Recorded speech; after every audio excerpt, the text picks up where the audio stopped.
Druid's land, then what? And that's what you broke down very nicely for us there. So looks like the players are just about getting ready to get into this first game. I will just point out that there seemed to be an error on Furyhunter's information where his top 1S6s have been removed into top 16, so might have to have a look at that. Where did his 1S6s go? Who knows? How dare you take away a man's 1S6s like that? Those are precious to Furyhunter. Unforgivable. Big questions here though, Subtle. When is the quest coming down for each player? Good question.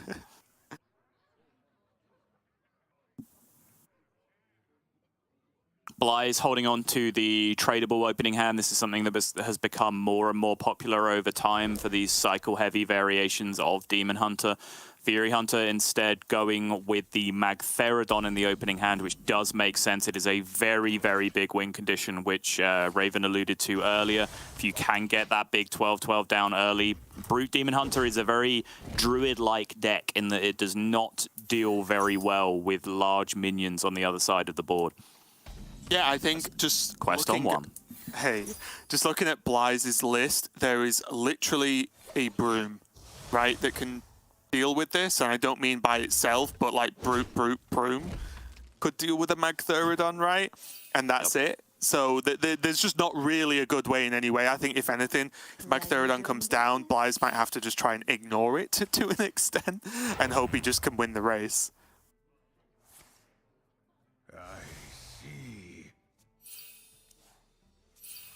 Electrosight comes down, gets the discounts, no brutes just yet, but does pick up a 0-mana philosophy for his troubles. Also has a lot of card draw to follow up with double jump in hand. Quadruple jump. Yep.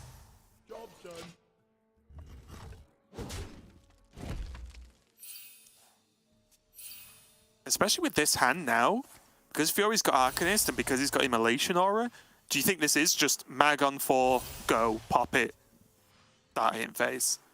I expect so, yes. Especially in this position where, you know, glide is a possibility. You want to get that Magtheridon on the board where it's safe before it can just get glidden back into your deck. We see 2 glides in xBlyzes' hand as well, and one of the problems, I guess, that Furyhunter could run into with this plan is if he gets, if glide comes down now.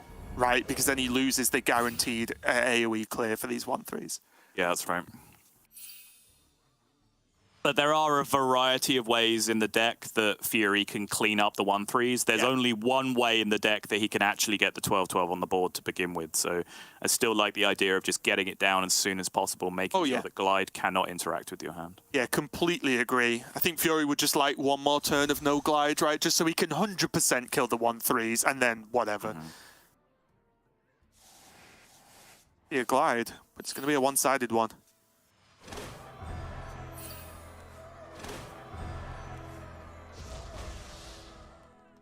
And that's Kurtrus on curve. Not bad. Kurtrus, if you will. Hey.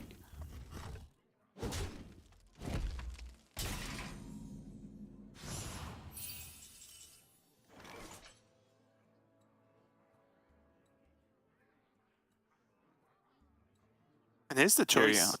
Yeah, where Furyhunter does have to decide, like, does he want to just pop mag and go?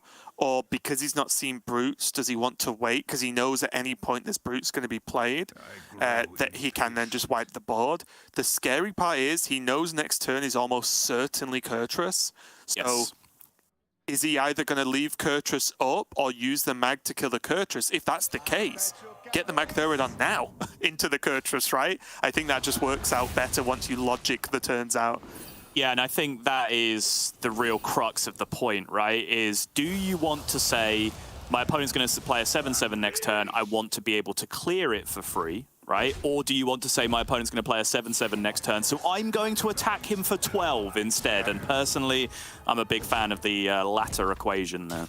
Especially because the Fel Barrage is in hand, right? Means that he can actually just kill Kurtrus and keep a 12-9, as opposed to even worrying that Magtheridon's going to get traded off some way next turn.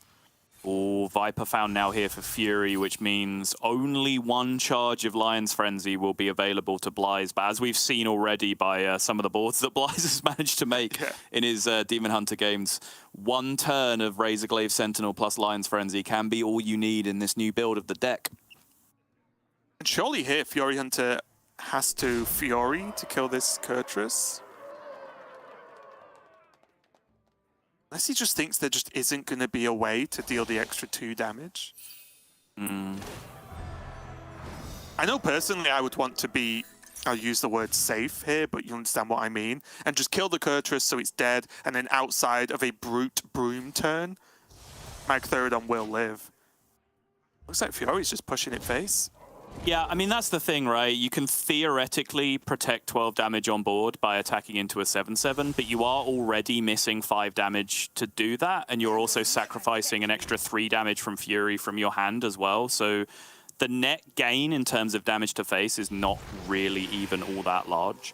Because either way, in terms of your opponent killing you this turn, the equation's the same, right? You're taking 7 on this turn either way, whether you face tank into it or leave it there. So the extra damage that you push to face might just still end up working out a little bit better for you. There are Brutes now for Blyze. Mm-hmm. Will not be able to combine them with Broom, right? Because this trade costs 1 mana, puts him down to 0. The Brutes would go down as well. Wait, it's costing 1 mana, which means no Broom.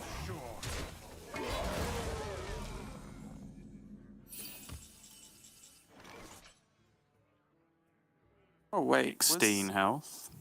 If... Would that have changed anything? If Fury used Fury last turn to go face? Why would that have changed anything? Oh, in terms of Fel Barrage's health? Yeah, would be... Yeah. It's a big deal. He would have done 2 extra damage, right? Because he spent 1 on hero power instead of 1 on 3 damage from Fury. So Blyze would have been at 7. But this still wouldn't have been lethal because the first Fel Barrage would have hit the 1/1 first, so only 6 damage would have gone face in this spot. With a spell damage draw, maybe, right? Like that could have opened things up with just the way the health works. Even Immolation or Fellscream Blast draw, right, to be able to take out. Actually, Immo would have then brought the other minions down to 6 health, so that probably still would not work. But yeah, possibilities there for sure. Nice as well from Furyhunter here. These 1/1s don't, on a normal board, don't look threatening, but when you know your opponent can play Kurtrus at some point, like it does start to stack up, or even just hit through this Brute for more damage from phase.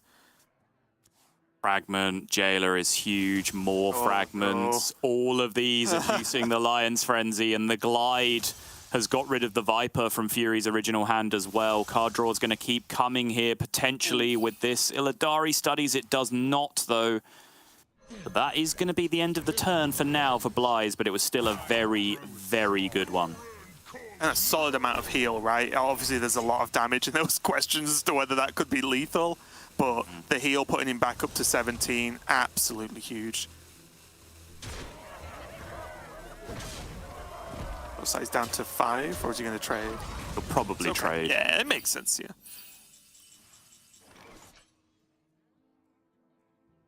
Need for greed. They'll find Viper here, but then there's still the problem of the board to be dealt with. Well, he has 4 trades and Immolation Aura and potential spell damage. There we go. Oh, but now he could Fellscream instead. Yeah, Fellscream is huge. Fellscream is really huge. Oh yeah, trade, Arcanist, Fellscream, Immo. I ever do enough? Gets the second discount here, so the Arcanist is nice and cheap now, can still fit all of that stuff in. The problem is 9 healing only takes Fury back up to 15. And it doesn't remove the weapon. Like, it really feels like he has to do both this turn, right? Clear board and heal at the same time. Yeah, which he close to do, right? Yeah, sorry, I suppose I'd say heal for significantly more than he's about to as well. Because, yeah, like 15, 12 cards left in deck, second charge of Lion's Frenzy, and you know there's still fragments and glides left for the opponent. Like, it's not still a great position to be in, I don't think.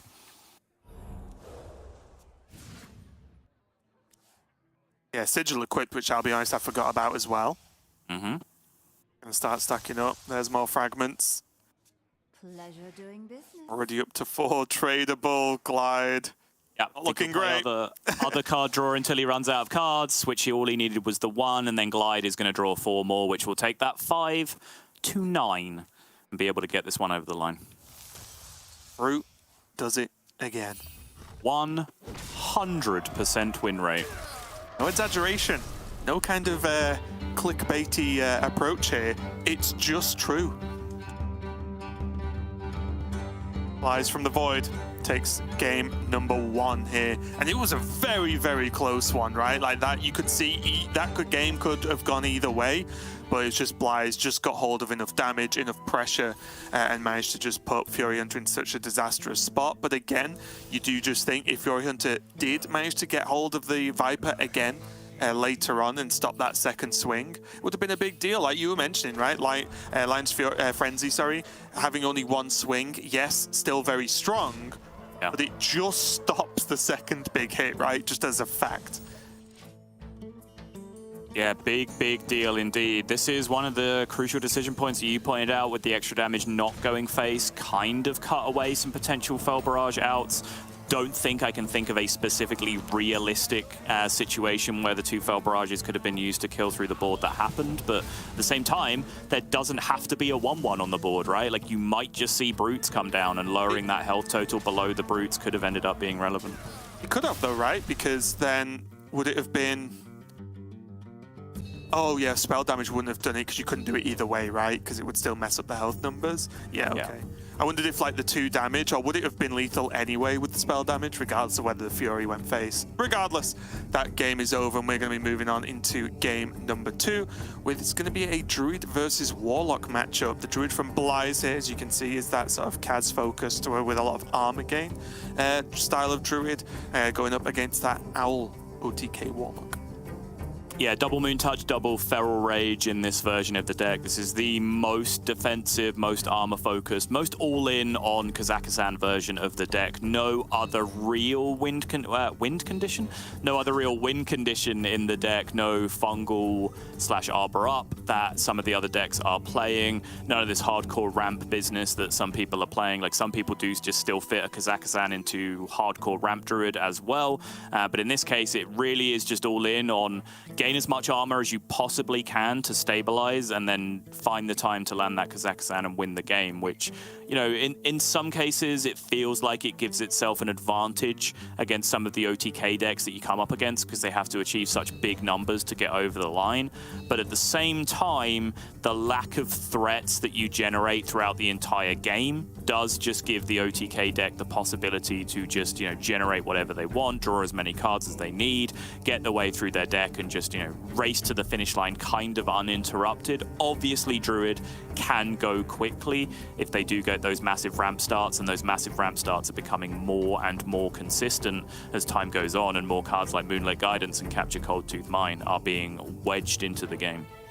Yeah, and one benefit that Furyhunter has in this matchup with the Warlock is we've talked a lot about Vipers today. We won't be worrying about them too much in this matchup, right? Furyhunter can equip the Rod freely and not have to worry at all. And if he can get that equipped and really accelerate his card draw and get those mana reductions in, there is a chance he can keep up, because there's also, we've seen both sides of the coin with this all-in Kaz Druid, where either they gain all the ramp or they don't draw Kaz, or they draw Kaz and then they're too slow getting to it and can't land it safely. Luckily here for xBlyzes, he has a good mixture of ramp and then also having, say, for example, nature studies to go fishing for additional card draw. That Innovate draw made this curve very weird. He kept double Overgrowth and then mulligan into Nature Studies, which immediately you're just like, mwah, that's incredible. I kept double Overgrowth. I can now ramp out the Overgrowth with Nature Studies on 1. But then he drew Innovate, which just allowed him to play Overgrowth on 2 anyway. So he's going to preserve that Nature Studies. Now, probably on his 5-mana turn, we're looking at Overgrowth first into Nature Studies and see where we go from there.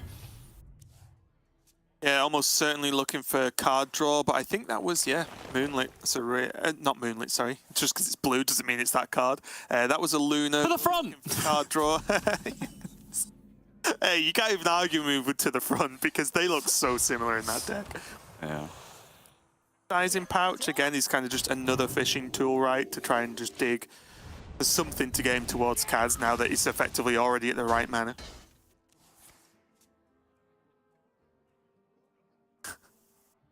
Oh, he picked so fast. Snap picked the 0/0. It's just Sneeds. Yeah? Looks alright, doesn't it? Oh, Really? Okay, fine. to kill off the minion now, okay.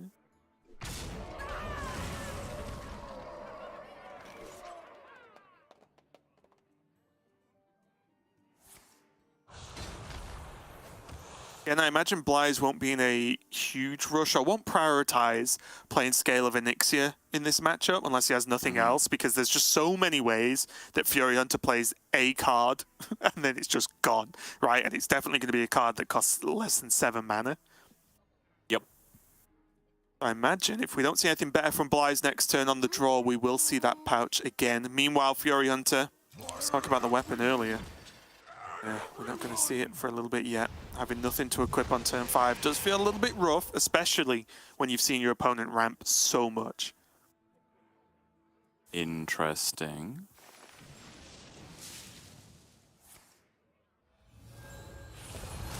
Gonna discover 2 7s now? 7s kind of suck. I was just going to say, 7s feel like the weirdest number right now in the game, where, yeah, there are some decent ones, but there are a lot of terrible outcomes as well. Yeah. E-Master, though. That's just funny. I mean, Ramp. based on recent experience, it does feel like if Ruined Mithril Rod was designed as a Druid card, they would have just made it cost 1 based on the way things have been going recently. Yeah, they thought, Twig of the World Tree wasn't strong enough. Let's just reduce the mana cost. It'll be fine. Haven't heard of me? You will. Yori committing now Tamsin, and just frankly a lot of respect to this board, because you could look at the effects that these cards have all you want, but it's a 6 attack and an 8 attack minion just chilling on the board, right? Like, that is something that you can't really just happily ignore. Ruined Mithril Rod, Hero Power first. Is the rod going to come down? It does, okay. Why not? Obviously Hero Power first, because when you're Druid, if you attack with a weapon equipped, you do eat a durability of your weapon, which is less than ideal when that weapon is Ruined Mithril Rod. Yori does have just an owl on curve kind of play if he really wants it, but I think the fact he didn't equip Rod last turn means that he almost has to equip it this turn. Yeah, agreed. Lies needs some heat. He needs to decide whether turtles are hot enough or whether he wants to go digging. Yet again, definitely won't be playing Scale of Onyxia this turn. No. You like Trade. the The juice! The absolute juice! And that was the exact card Furyhunter did not want to see. Look. You have Scale in your hand. Ooh. Oh, the 2 good ones. Why do you give them in the same pick? That's just I don't cruel. know, Mish. What about Banana Split for Baron Lethal? Oh, if you want to talk Baron Lethal, we're playing Ancient Reflection. Would that even work? I don't think so. They all go off, because that would be great. They all go off and they all die. So I think the 7/7's in play first, so that one goes off first and then kills all of the 1/1s before they get to activate. Lame. My reading of the situation, yeah.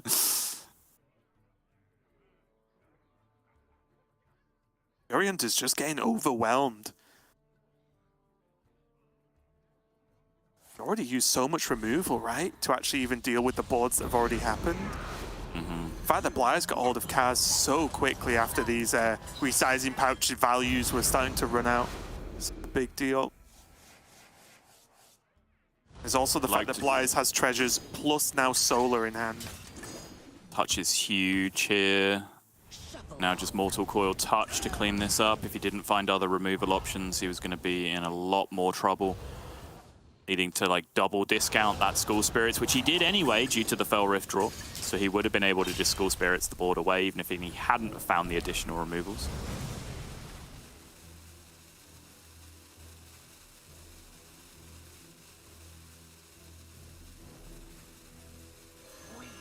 Now he's an unupgraded Imps currently in hand. It looks like Fury is front-loading some minions here, trying to find himself an answer.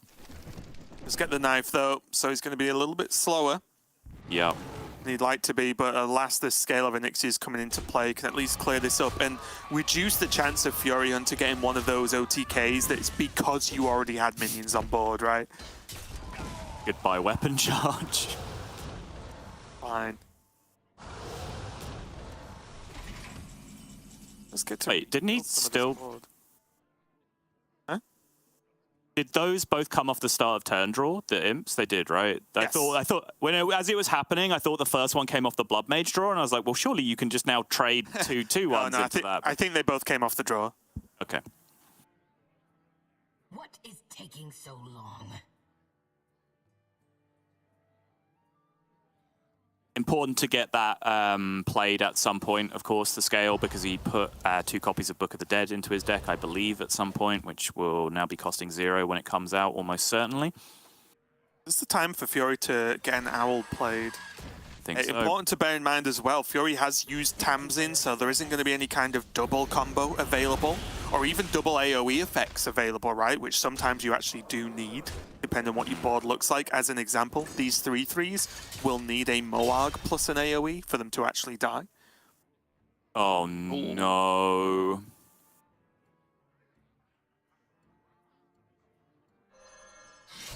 At least kill one. Oh, is he just going face? I think he's just going face, enough. yeah. I think he says he's out, is that it's just not there. Yeah, he does have burn in his deck, right? Okay. Fair enough. He's doing Bly's things, I like it. I mean, Furyhunter grabs a win there, and it didn't look likely, especially with the timings of big threat, big threat, big threat, Kaz straight after. That was as good timing as it was ever really going to get for Bly's. But again, he does kind of prove the point that the reliance on Kaz, yes, a lot of the time it works out, but sometimes if your hand isn't looking right, it's why we've talked so much this weekend about, yes, getting Kaz down early is great, especially if you've ramped, but what does your Druid hand look like? What cards do you have? Do you have card draw? Do you have Moonlit as well? Like even the Solar that Bly's did have at this point. But like, what does that look like? Because the power of your actual Druid cards make the treasures so much better, because you can either get to the ones you need, you can increase the power level of them, you can duplicate them in certain circumstances as well, whereas Bly's just could not draw the treasures that are actually going to win him the game, and he lost for it. He did indeed, yeah. There was a lot of things that could have gone a little slightly different. You know, for example, if his Alabaster had got him a backfire, for example, instead of a wand, like the wand, as much as the rod, sorry, as much as we laughed at it, ended up being completely useless for him. But even then, holding on to one charge of the rod still meant that I don't know if he ended up picking Embers or Locusts when they were offered against each other in one of the middle picks.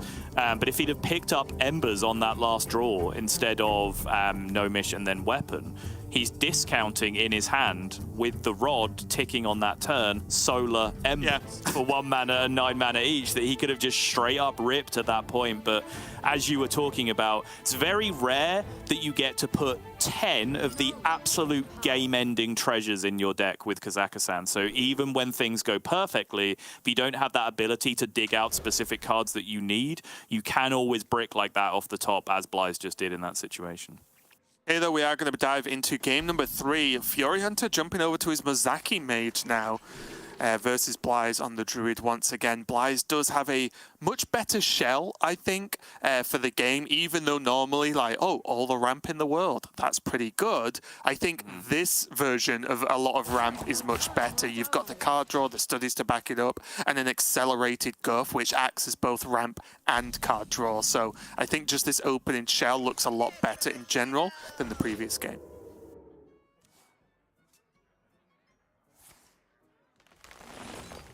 Cold Tooth Mine go high, pick up the Kazakhstan, ramp into it with the Guff. Try and repeat what happened last game. Does Fury upset you, Sol? Not yet. He still has one more turn before we confirm. But do remember, of course, that I have predicted his. Yeah, that's what I'm worried about. This week. Yeah. We found a bit of a conflict of interest here. What's going on? It's like,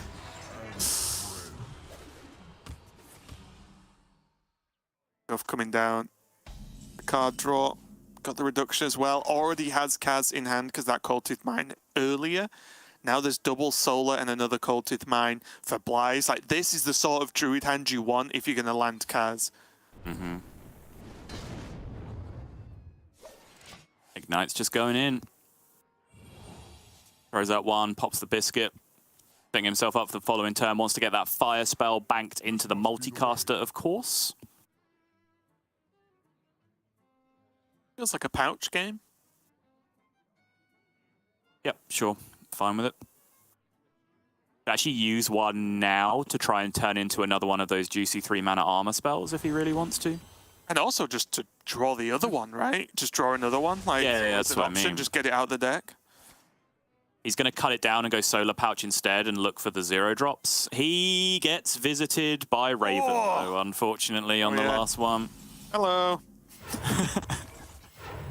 A payback. If you're not giving Furyhunter flow on time, I'm giving Blyze me? I don't know. Look, I think we can all agree this was fair, right? Like, I've picked Blyze, I want Blyze to win, so I delayed Fury's flow for 1 turn this game. Like, surely that's acceptable. Come on. Beat to beat me, Sal. Makes sense. Hey, all the mana in the world for Blyze if he does want to go for this Kaz. And again, the backup of his Kaz is so good, right? He has the Guff already, which often just Guff alone is good enough to play Kaz afterwards. But the fact that he has other things to back up, still got a Solar, still got Pouch. You're cold. Still got Pounce. These are all kind of mediocre. As are these. As are these. Yeah, I want to say Gnomish, and then maybe even the Wand on one of those picks, because there's a Stealth 3-1. 5-mana killer Stealth 3-1. Yeah, you love to see it. Magic? Yeah, I've heard of it. Furyhunter just getting to freeze Kaz out there and start cycling. And yet again, although this may look like a very good draw and a very good game so far for Blyze, Mozaki Mage specializes in just kind of winning the game at random times.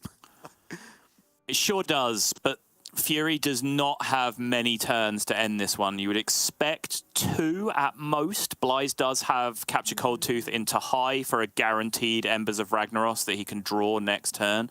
If he draws Cold, for example, off the top, he can then fit that all into 1 turn, setting up for a potential lethal on the following turn. That Stealth 3-1 that you referred to is very annoying when it comes to that equation, though. What the one's for? Okay. Go and siphon mana for the discount.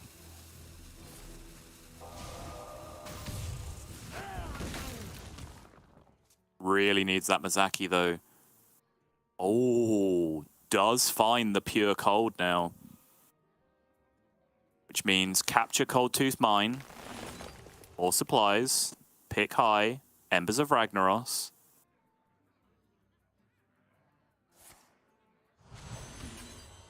Goes ramp into Overgrowth instead, okay. Would not be a 2-turn lethal setup, I suppose. He's just going to go Solar Embers next turn instead in this position. You see the fist bump. Blyze was like, just not Mozaki. Not Mozaki. Still Biscuit available. It's a lot. It's a big question to ask. I don't think it would have got there, but Mozaki was still technically playable on that turn.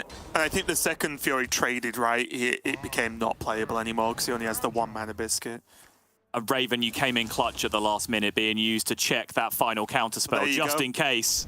Just in case. It's not a glamorous job, but someone's got to do it, right? And it should be appreciated. It's going to be game 3 going to Blyze, getting the win with the Druid. And having a bit of a redemption game there for his druid, right? Like the previous game wasn't that smooth. He had to pull something together, and very much in this game, it showed you what you want to happen when you drop Kaz. You want to have card draw. You want to have even just extra mana in places as well that was accessed by Guff. Like that is the Kaz game you want to play, where you can just get as many treasures as you need and fish, more importantly, for the correct ones to end the game quickly. Yes, indeed. And then that leaves us down to xBlyzes on Priest, the Miracle Priest. Probably the second most hotly contested deck of the week so far across multiple regions. Maybe third. It's felt like Miracle Priest, Owl Warlock, and Quest Rogue have been the three that have been the most subject of debate between casters, both in between individual pairings and obviously as we're sniping at each other cross-region as well, taking the opportunity where other people can't respond. Yeah, that's right, TJ, you idiot. Absolute moron. Imagine being over on the Americas broadcast. But there's been... Raven trying to be spiteful. It's my favorite thing. But yeah, this has been a deck that's had a few criticisms here and there. We've seen different builds and we've seen different accusations of weakness being levied at the different builds. Obviously, this all-in version can run out of steam very quickly if you deal with the initial threat. The Sethic version that we have seen in APAC as well has just seemed a little bit clunky and confusing in various places. But there's still questions to be answered for Miracle Priest, but certainly when it does the thing early, it's an incredibly difficult deck to shut down. Yeah, I am a fan of this deck, honestly, of this version of the Priest. I think it's pretty powerful. I don't know about the Sethic. I don't see myself liking it as much, but I actually haven't played the Sethic list that much. But I just think it's a deck that's difficult to really prepare for your opponent as well. It's not one that's really going to get hard punished. It's more just a deck that, in the worst case, punishes itself a lot of the time. But most importantly, Sol, you like Fury again. Yeah, I told you. Just, one game, delay it by one turn. I think that was fair. Did lose that game, though. I'm a benevolent god, Raven.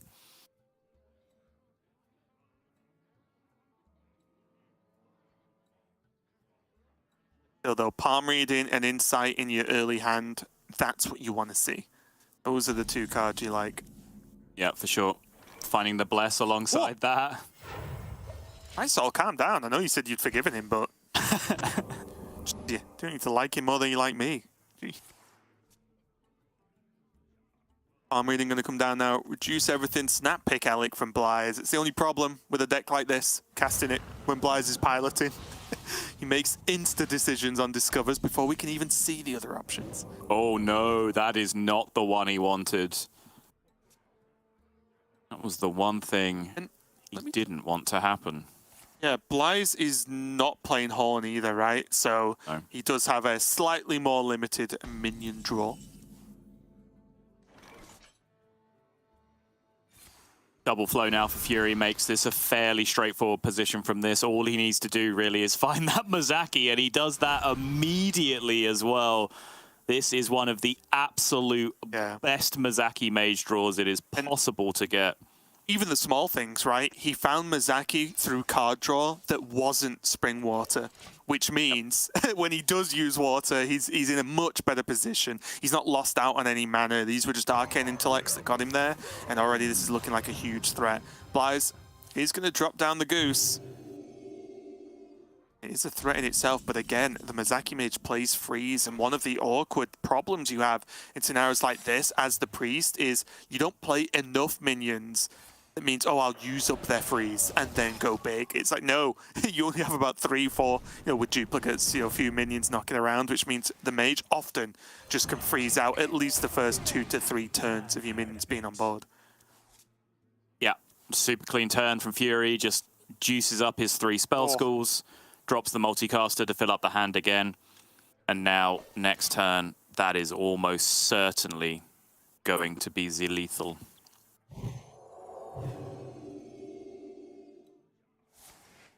Amulet trade needs to find an Asmani.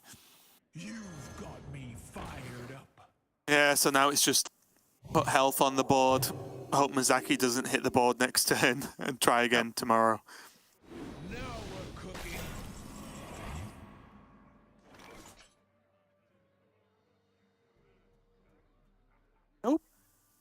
Biscuit is a little bit annoying here, right? Unless I'm blind. I don't see one. Well, he has a cram session, and the biscuits are double discounted. So technically, he kind of does have a biscuit already if he needs it. Something he would like in his hand now, but doesn't have, but probably. Yeah, sure. Yeah. Purely because the spring water, right? Just wasn't quite castable straight away.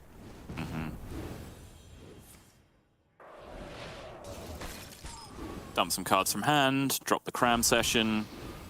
And that should honestly do it with the amount of burn that he already has in hand. Yeah, finds a Ruined Orb as well. Point it all face. Now do the job. Yeah, We are going to a game 5.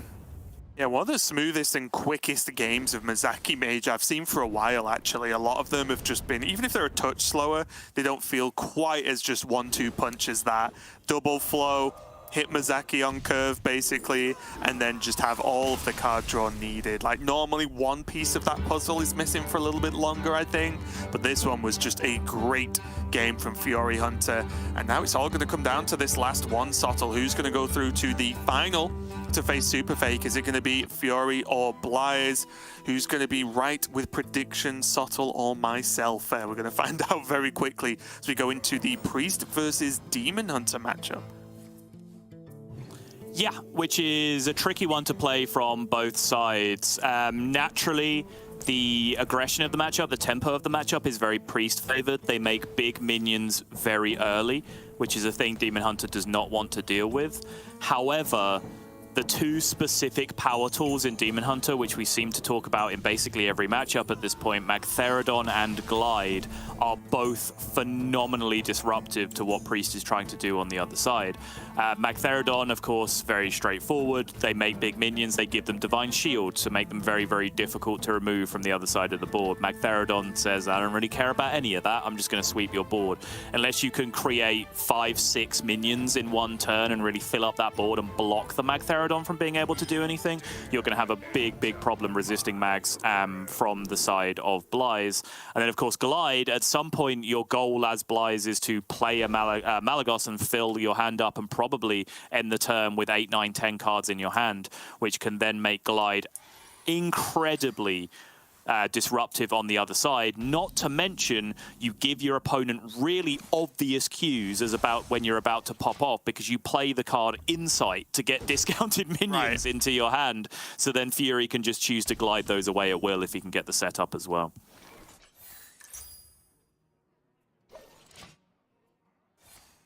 Quest on 2, as usual. Quest on 2, as was the style at the time, yes. Yet again, palm reading, opening hand for Blythe is what you're going to be looking for this Priest, but does need to actually fish out the minions relatively early.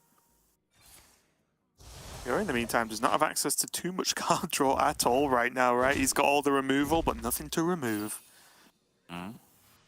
Looking for Insight, looking for Nazmani. Finds none of the above.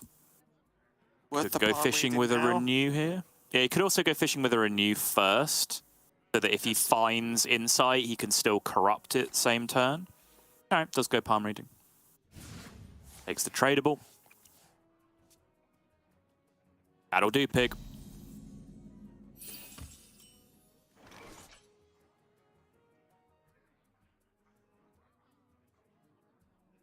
No Magtheridon here for Fury. Frankly, not a lot to do at all. He knows he's safe from a potential Viper, so just equips the Eldraki Warblades. Gets to +2 any damage that he can deal with the weapon next turn. But already, the lean back from Fury, he's worried. Double power word Fortitude on there, I think, from Blythe, was that? Oh no, he switched off, okay. Just the first one for now.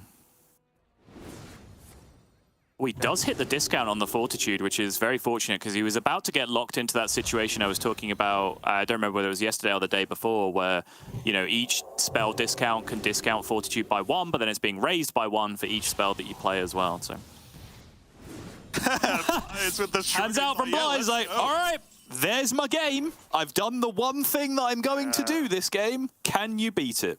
And without McTheridan, I think the answer is a pretty solid no, unlucky, game over, series over, Sottle, because unless you see something I don't, which you might well do, those are two 18-19s.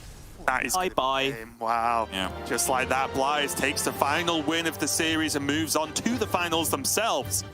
Whereas Furyhunter falls behind and ends the weekend at top 4, and that is taking nothing away from Fury. I think any player who reaches top 4 in this week and the next 2 should be very happy with themselves, because that is potentially a qualifying result, right? Like already, because we only have 3 weeks worth of points for these players to gain. Yeah, it's a great first showing from Furyhunter, nothing short of that. It's always tough coming into this elite standard of Hearthstone. He's worked so incredibly hard to get here, as has everyone that gets promoted to Europe Grandmasters, because it is one of the hardest things to do in Hearthstone, and perhaps in Hearthstone history, with the standards that have been set of what it requires to get here. So just being here in the first place is a massive achievement for Furyhunter, and I know there was a massive sense of catharsis when he became a Grandmaster. So all he had to do was get to this point and then say, well, I'm comfortable now, I'm a Grandmaster, I can phone it in from now. Absolutely not. He is not doing that. He makes it all the way to the semi-finals in his very first week, puts himself in a great position to be going through potentially to the playoffs and potentially then to the World Championships later on in the year. But he does find out that there are some very, very tough tests here in Europe Grandmasters, and xBlyzes is very much one of them. And now the Weapon Rogue showdown resumes again, Raven, in the final against Superfake. Yeah, we had some practice of what this matchup's going to look like between these two players in the first series of the day between Superfake and RDU, with RDU piloting an extremely similar